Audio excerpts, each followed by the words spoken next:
Hi Anisa, how are you? Hi, Arohit. I'm fine. Thank you. So first of all, congratulations select होने के लिए Thank you. हाँ, ENY में. आपको भी कंग्रेचुलेशन. हाँ, Thank you, आपको भी congratulation. thank you. So give me brief introduction about yourself. So I am Anisha सरकार. मैं Meghnath Shah institute of technology से आईटी बीटेक कर रही हूँ. और अभी मुझे हाल ही में 1 महीना हो गया है शायद ईवाई से ऑफर आया है. क्रैक किए हैं तो अभी उसका ही वेट कर रहे हैं ज्वाइनिंग का. Okay. So is it on campus or off campus? It was on campus trip. Okay. So how many rounds were there? Give details of all round. How you can approach all round and give details step by step of okay. each and every round. Okay. So हम लोगों का जो interview हुआ था, पहले we were given a form that we had to fill from our college TPO. तो वो लोग वहाँ पे बेसिक 10-12% सीजीपीए ये सब पूछे गए थे. उस फॉर्म के वाइज कंपनी ने शॉर्टलिस्ट किया the participants who they found were eligible. तो उसके बाद क्या हुआ, we had 3 rounds that were directly in touch with the company. The first one was an aptitude round and coding round. उसमें aptitude test थे, coding का 2 questions था. और उसके बाद आया एक हायर व्यू पे हुआ था एक डिजिटल कम्युनिकेशन इंटरव्यू. उसमें we had to just be frank and face the camera. कोई ऑपोजिट इंटरव्यू ही नहीं था. और उसके बाद तो फेस टू फेस एचआर और टीआर इंटरव्यू था. Okay. यही So 3 राउंड थे. so can you give detail step like each and every round में क्या क्या हुआ था? Like aptitude कैसा क्वेश्चन हाँ था? तो हाँ तो मैं ऑनेस्टली बता रही हूँ, उतना कोडिंग मुझे नहीं आता था. अभी भी नहीं आता है. रोहित मुझसे बहुत ज्यादा अच्छा कोडर है, नहीं. वो मुझे पता है. और I don't know much about coding. So I was lucky कि ईवाई में कोडिंग स्किल्स का टेस्ट उतना बारीकी से नहीं देखा गया. जो कोड दिए गए थे सबको, मेरे बैचमेट्स को, वो इजी थे. डायरेक्ट नहीं थे, मतलब स्टोरी था, लेकिन जो लॉजिक था उसके पीछे, दे वर वेरी इजी. सो उसमें बहुत आसानी हुआ मेरा. और एप्टीट्यूड में बेसिक डायरेक्शंस था, इंग्लिश था, और आपका ब्लड रिलेशंस, यही सब था. नॉर्मल एवरेज जो प्लेसमेंट के लिए पढ़ रहे हो वो करोगे तो इजीली फर्स्ट राउंड क्रैक हो जा रहा है. लेकिन एक चीज जो था बहुत इंपॉर्टेंट, वो है सेक्शनल कट ऑफ था. इसलिए मेरे बहुत दोस्तों का नहीं हुआ. जो लोग कोड 2 कर पाए, लेकिन उन लोगों का एप्टीट्यूड की वजह से फर्स्ट राउंड क्लियर नहीं. Okay. तो यही था. और Second round technical हाँ, round. सेकेंड राउंड जो था वो हायर व्यू का था. वहां पे बेसिकली पूछा गया था normal HR questions. Introduction about yourself and your family, what languages I am comfortable in, about my project work, about मेरा फ्यूचर एस्पिरेशन या गोल्स क्या है, फर्दर स्टडीज करने का क्या प्लान है. Basic HR questions. हाँ, थोड़ा इंटिमिडेटेड लगेगा सबको, मुझे भी लगा था, क्योंकि there is no person, like camera के पीछे क्या रिएक्शन मिल रहा है वो हम नहीं देख पा रहे थे. तो कैमरा के साइड में अगर तुम गलत बोल भी रहे हो, क्या गलती हो रहा है वो तुमको पता नहीं चलेगा. लेकिन थोड़ा कॉन्फिडेंस और स्मार्टनेस के साथ अगर बोल सकते हो तो वो राउंड भी क्लियर हो जाएगा. लेकिन एक बात जो था, ये जब हम लोग का इंटरव्यू होने वाला था, ये हम लोग को बोला नहीं गया था कि ये कंसिडरेशन में बाद में आएगा. ये हम लोग को बोला गया था कि ये कर लो, इंटरव्यू के बाद इसके बारे में हम सोचेंगे कि इसका इवैल्यूएशन कैसे होगा. तो बहुत लोगों ने इसको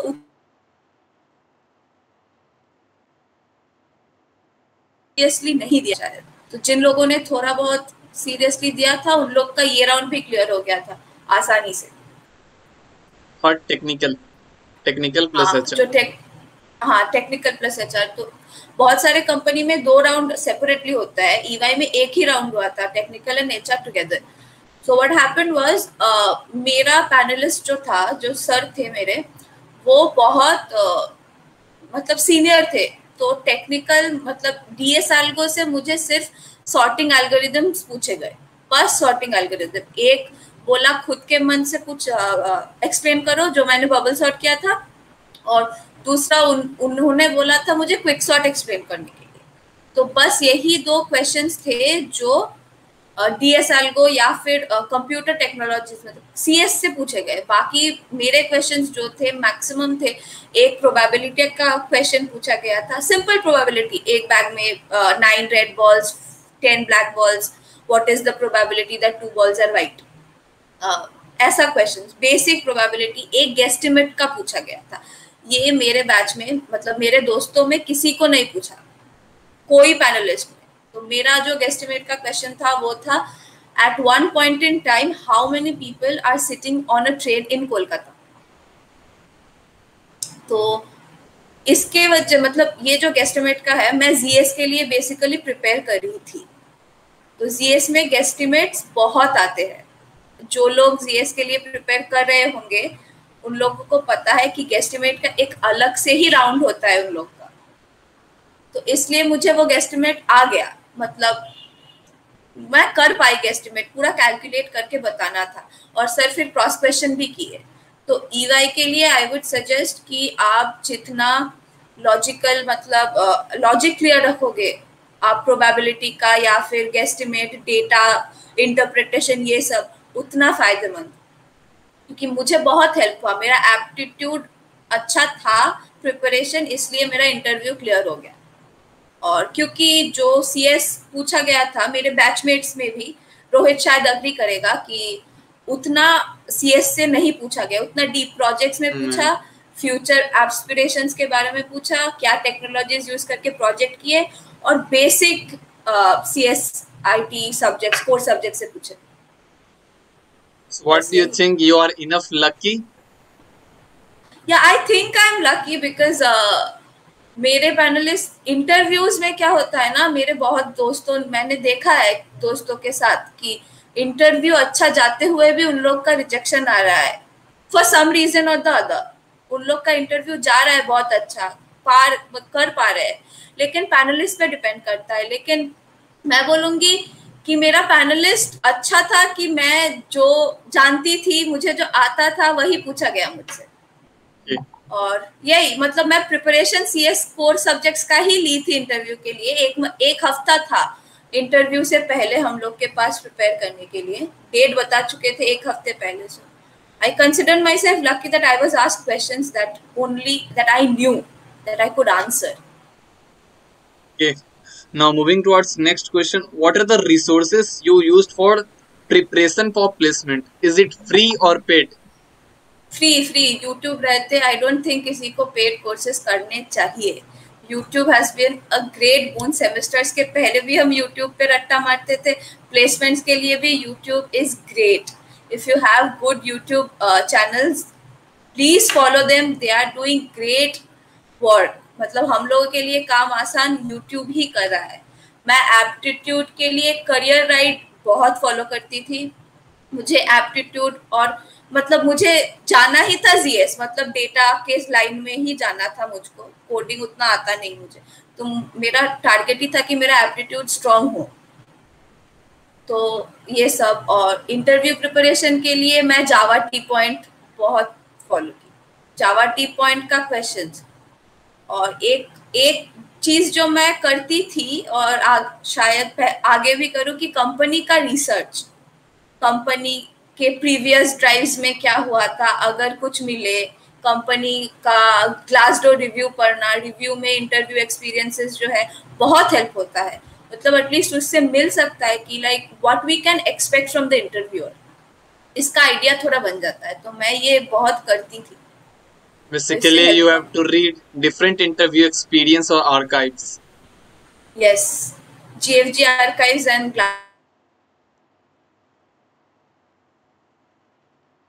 reviews were very not audible रहे, कुछ पूछे।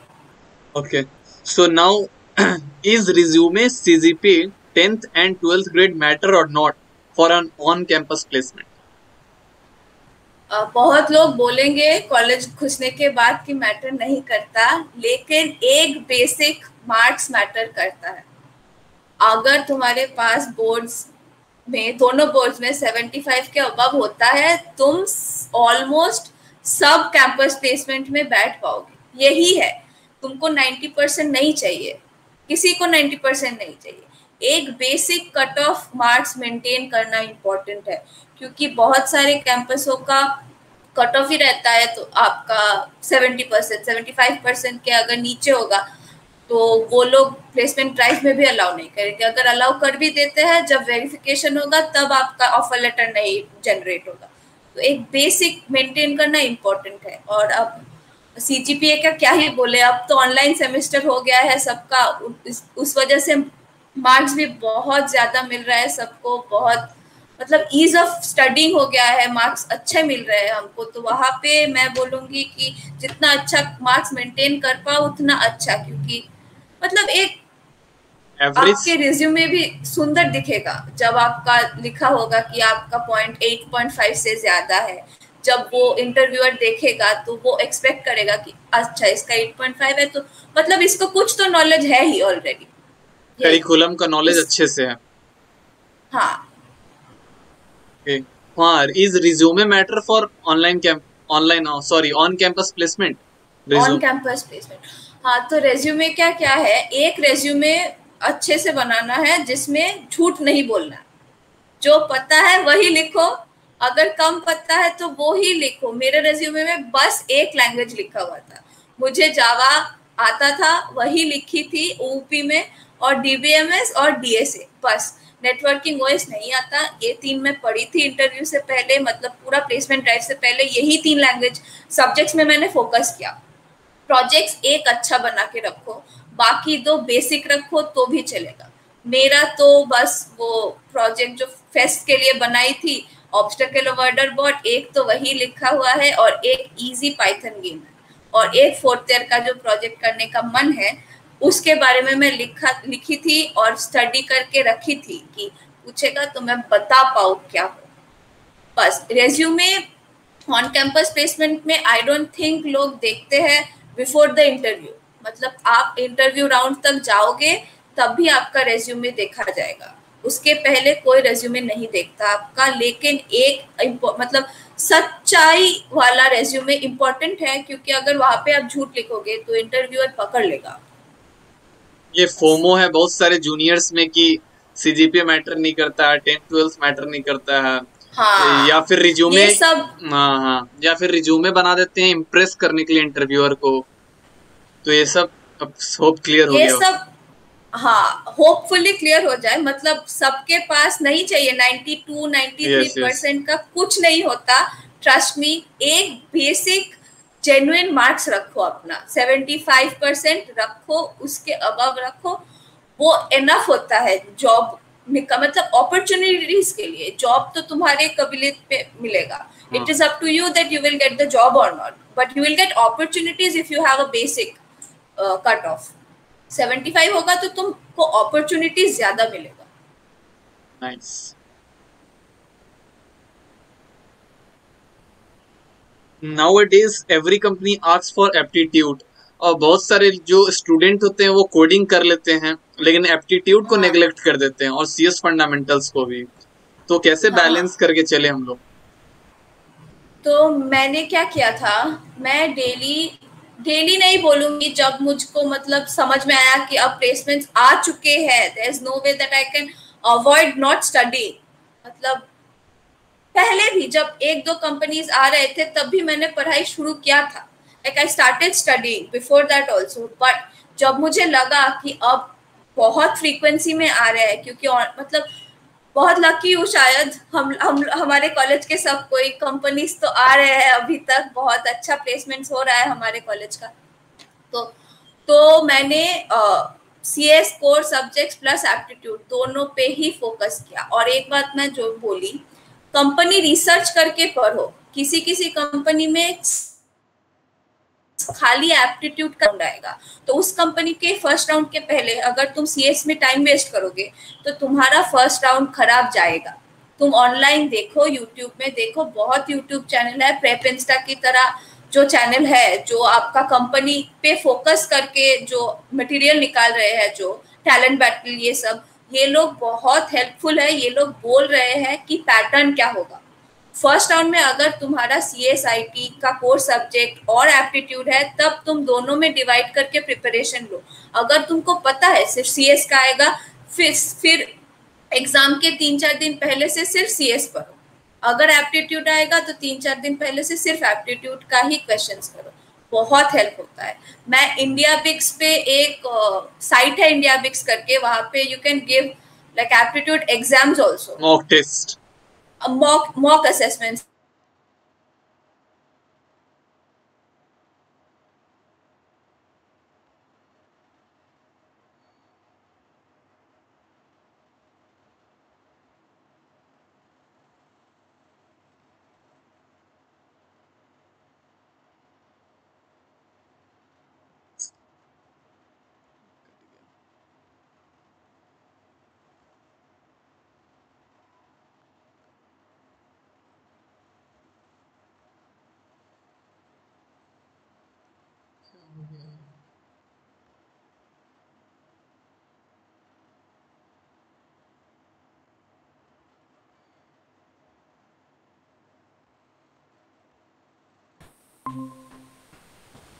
कट गया था, कट गया। कहाँ से? अच्छा, हाँ वहीं हाँ, से फिर स्टार्ट कर देना। ठीक है। हाँ, तो मैं जो बोल रही थी वो क्या था कि mock test. Company wise research, हाँ कंपनी वाइज रिसर्च करो, उसके बाद जो इंडिया बिक्स में है वहां से प्रैक्टिस करो, और after practicing you will see कि 20 क्वेश्चंस है तो उसमें देखना तुम कि ब्लड रिलेशंस में तुमको टाइम जा रहा है ज्यादा, तुमको ब्लड रिलेशंस में 2 मिनट लग रहा है एक एक सॉल्व करने में, जहां बाकी सब जल्दी हो जाएगा। तो you can then focus on blood relations only and learn tips and tricks that are available. उससे तुम्हारा बहुत आसानी होगा टू अंडरस्टैंड कि अगर तुम सेट में क्वेश्चन सॉल्व नहीं करोगे मिक्स बैग में से, मतलब सब टाइप का क्वेश्चन, तो तुमको ये पता नहीं चलेगा कि कौन सा तुम्हारा जल्दी हो रहा है, कौन सा तुमको टाइम लग रहा है। यही मतलब अगर तुम एक क्वेश्चन को लग रहा है कि इसमें टाइम है तो वो पकड़ के प्रैक्टिस करो, फिर उसके बाद देखो कि कंपेयर टू अदर टॉपिक्स वो कितना जल्दी हो रहा है। ऐसे ही मेरा बहुत हेल्प हुआ है। आते हैं रिजेक्शंस पे। जैसे बहुत सारे, कोई एक बच्चे का रिजेक्शन होता है तो वो डिप्रेस्ड हो जाता है कि मेरा अब आगे जॉब नहीं लगेगा। तो हाउ यू हैंडल रिजेक्शंस, और बताओ कि ओके, मेंटली कैसे प्रिपेयर रहे इसके लिए। प्रिपेयर होते हैं तो I will be very honest, मैं ओडेसा का क्लियर किया था मैंने। ठीक है, मेरा इंटरव्यू था TR1 और उसके बाद मेरे बैचमेट्स का भी था, तो मेरा रिजेक्शन मेल सबसे पहले आया 2 बजे। मेरा 12 बजे इंटरव्यू खत्म हुआ, 2 बजे रिजेक्शन मेल आ गया था, बाकी सबका नहीं आया। मतलब मेरे कॉलेज से जो लोग बाकी अप्लाई किए थे उन लोगों को ऑलमोस्ट सबको मिल गया, मेरा नहीं हुआ और एक लड़के का शायद नहीं हुआ था। उसके बाद I was really very down morally, क्योंकि ऑलमोस्ट लाइक पहला कैंपसिंग था, फर्स्ट राउंड क्लियर हो गया था, इंटरव्यू दे दी थी एक, ऑलमोस्ट इंटरव्यू उतना भी खराब नहीं गया था, I could answer, there were 2 questions I couldn't, तो मोरली बहुत डाउन हो गई थी। तो उसके बाद टाइम लगा मुझको भी, पहला रिजेक्शन था, टाइम लगा मुझको भी, लेकिन उसके बाद आई मेड इट क्लियर कि कोई एक कंपनी पे फोकस ना करूं, मतलब ड्रीम कंपनी कोई ना बना लूं कि मुझे GS ही ज्वाइन करना है, मुझे EY ही ज्वाइन करना है, मुझे यही पे माइंड ट्री में ही चाहिए जॉब। प्रिपेयर करो, तुमको GS चाहिए, तुमको अच्छा लगता है GS का काम, या फिर वो तुम्हारे नॉलेज से मैच करता है, तुम प्रिपरेशन लो, लेकिन ये भी प्रिपेयर मतलब समझो कि नहीं भी हो सकता है। मतलब मैं थी वैसी, मेरे बहुत सारे दोस्त भी पहले पहले वैसे ही थे कि अरे ये कंपनी आएगा, ये कंपनी में ही हो जाएगा मेरा, बहुत पढ़ के दूंगी, लेकिन सब हर वक्त things don't work out the way we want. So एक ड्रीम कंपनी बनाओ, होप करो, लेकिन यही मत सोचना कि अगर यही यहाँ पे नहीं हुआ तो कहीं पे नहीं हो पाएगा। Coming there are lots of companies, तो तुम अगर थोड़ा परसिवियरेंस पेशेंस लेके रहोगे तो हो जाएगा, अच्छे कंपनी में भी होगा।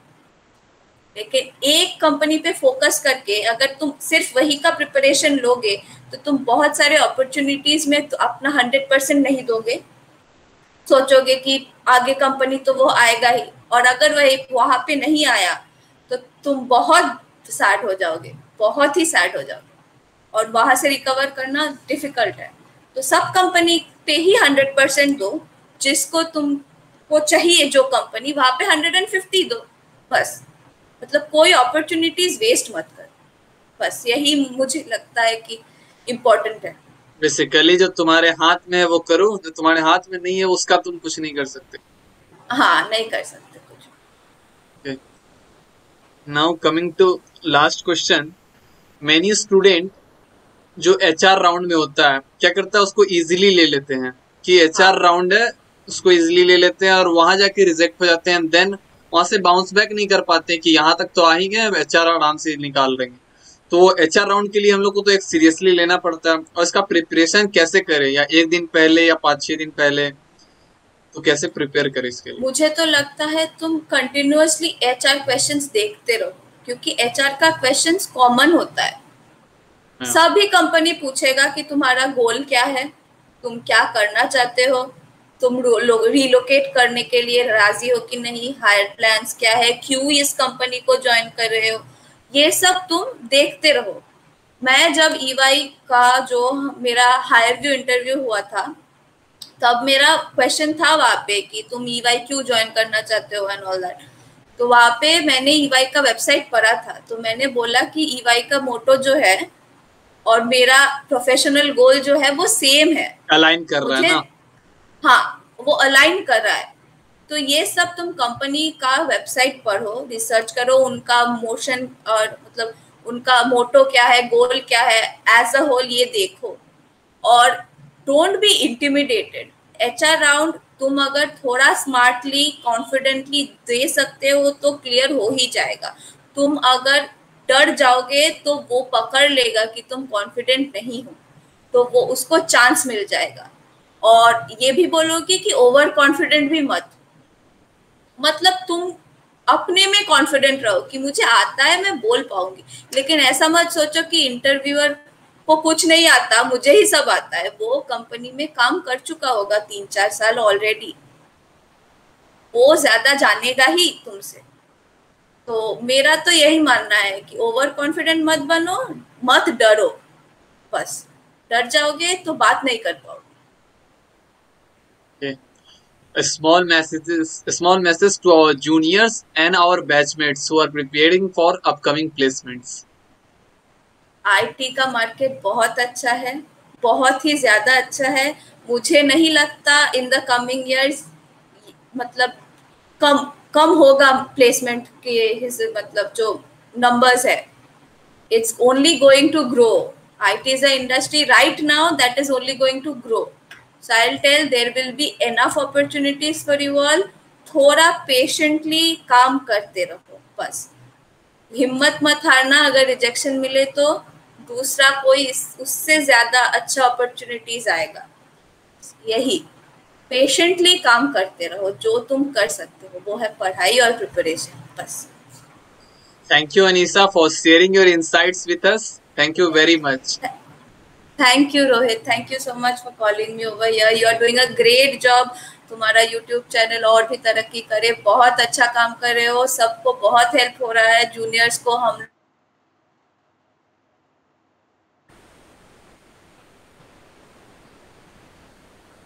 Can you repeat once again? Sorry. हाँ, आई वाज सेइंग कि thank you for doing what you are doing. बहुत अच्छा काम कर रहे हो, हम लोगों को, हमारे जूनियर्स को बहुत हेल्प हो रहा है इससे। Thank you for doing that. और मैं बोलूँगी कि ये जारी